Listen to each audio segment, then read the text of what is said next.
Hello friends, ఈరోజు మనం పోయే రెసిపీ ఏంటో తెలుసా? వీట్ రవ్వ కేసరి. ఇది మనం ఎలా తయారు చేసుకోవాలో చూసేద్దాం. పర్ఫెక్ట్ క్వాంటిటీతో ఒక పాన్ తీసుకొని అందులో 1 టేబుల్ స్పూన్ ఆఫ్ కౌ గీ వేసుకున్నాను నేను. ఇది బాగా గీ అనేది హీట్ అయిన తర్వాత మనం క్యాష్యూస్ అనేది వేసుకోవాలి. నేనైతే ఒక ఎక్స్ట్రాగానే వేసుకున్నాను జీడిపప్పు అనేది. తర్వాత ఇది బాగా రోస్ట్ అయిన తర్వాత మనం ఒక బౌల్లోకి ట్రాన్స్ఫర్ చేసుకుందాం.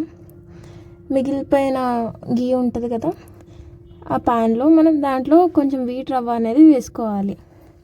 ఒక బౌల్ తీసుకున్నాను, అదే బౌల్తో కూడా వాటర్ కూడా మనం సేమ్ అలాగే యాడ్ చేద్దాం. ఇది బాగా రోస్ట్ అయిన తర్వాత మనం వాటర్ యాడ్ చేయాలి.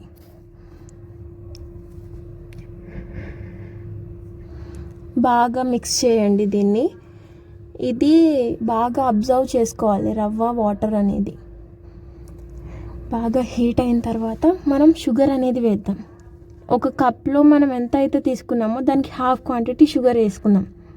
దానికి తర్వాత 2 టేబుల్ స్పూన్ ఆఫ్ గీ వేసుకుందాం. గీ యాడ్ చేసిన తర్వాత బాగా మిక్స్ చేయాలి, ఎందుకంటే ఇక్కడ అడుగు అంటుపోతుంది.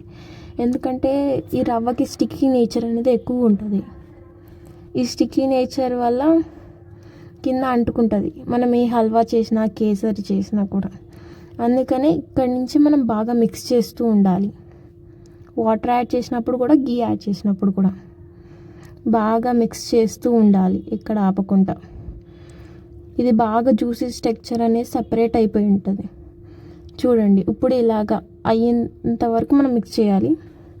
తర్వాత మనం రోస్ట్ చేసుకున్న జీడిపప్పు అనేది వేసేసుకుంటే టేస్టీ రవ్వ, మనం చేసుకున్న వీట్ రవ్వ కేసరి అనేది ప్రిపేర్ అయిపోయింది.